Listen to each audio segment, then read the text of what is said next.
বাংলাদেশ সম্মিলিত সনাতনী জাগরণ জোটের মুখপাত্র ও চট্টগ্রামে হাটহাজারীর পুণ্ডরিক ধামের অধ্যক্ষ প্রভু চিন্ময় কৃষ্ণ দাস ব্রহ্মচারীকে গ্রেফতারের ঘটনায় ভারতের দেওয়া বিবৃতির কড়া প্রতিবাদ জানিয়েছে বাংলাদেশ।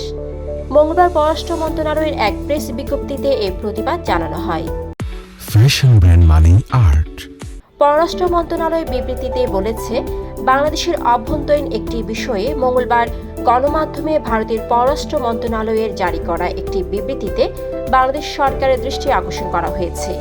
বিবৃতিতে বলা হয়, অত্যন্ত হতাশার সঙ্গে বাংলাদেশ সরকার উল্লেখ করছে, শ্রী চিন্ময় কৃষ্ণ দাসকে নির্দিষ্ট অভিযোগের ভিত্তিতে গ্রেফতার করার পর থেকে কিছু মহল তার গ্রেফতার ইস্যুকে ভুলভাবে ব্যাখ্যা করছে।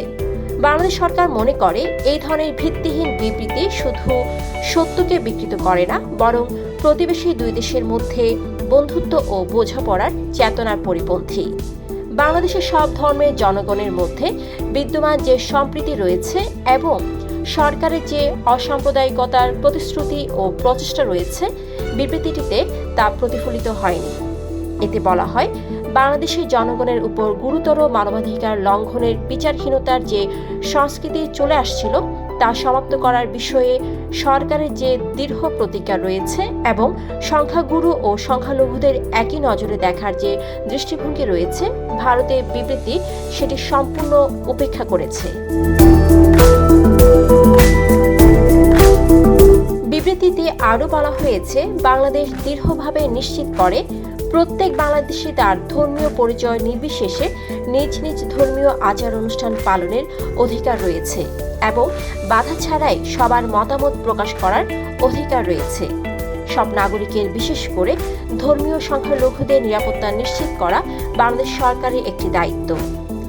গত মাসে বাংলাদেশে শান্তিপূর্ণভাবে দুর্গাপূজা পালনের মাধ্যমে এটি আবারও প্রমাণিত হয়েছে।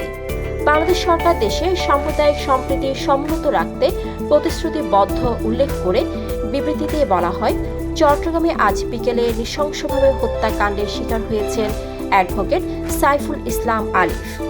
এই হত্যাকাণ্ডের ঘটনায় বাংলাদেশ সরকার গভীরভাবে উদ্বিগ্ন। যে কোনো মূল্যে ধর্মীয় সম্প্রীতি বজায় রাখার জন্য কর্তৃপক্ষ বন্দর নগরীতে নিরাপত্তা জোরদার করেছে। এর আগে চিন্ময় কৃষ্ণ দাসের গ্রেফতার ইস্যুতে এক বিবৃতিতে ভারতের পররাষ্ট্র মন্ত্রণালয় জানায়, বাংলাদেশ সম্মিলিত সনাতন জাগরণ জোটের মুখপাত্র চিন্ময় কৃষ্ণ দাসকে গ্রেফতার ও জামিন নাকচ করার বিষয়টি আমরা গভীর উদ্বেগের সঙ্গে লক্ষ্য করেছি। বাংলাদেশে হিন্দু এবং অন্যান্য সংখ্যালঘুদের উপর একাধিক হামলার পরে এখন এই ঘটনা ঘটল। বিবৃতিতে ভারত দাবি করে, বাংলাদেশের সংখ্যালঘুদের বাড়িঘর ও ব্যবসা প্রতিষ্ঠানে অগ্নিসংযোগ ও লুটপাটের পাশাপাশি চুরি ও ভাঙচুর এবং দেবতা ও মন্দির অবমাননার একাধিক নথিভুক্ত ঘটনা রয়েছে। বিবৃতিতে আরও বলা হয়, শান্তিপূর্ণ সমাবেশের মাধ্যমে ন্যায্য দাবি উপস্থাপনকারী একজন ধর্মীয় নেতার বিরুদ্ধে মিথ্যা অভিযোগ এনে গ্রেফতার করা হয়েছে। বিপরীতে সংখ্যালঘুদের উপর হামলাকারী দুষ্কৃতকারীরা বাইরে ঘুরে বেড়াচ্ছে।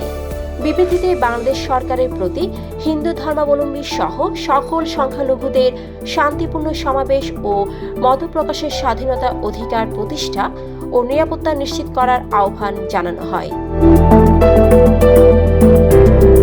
ডেস্ক রিপোর্ট, সারাদিনের সংবাদ। ফ্যাশন ব্র্যান্ড মানে art. Men's, ladies and kids wear. Art. Be smart.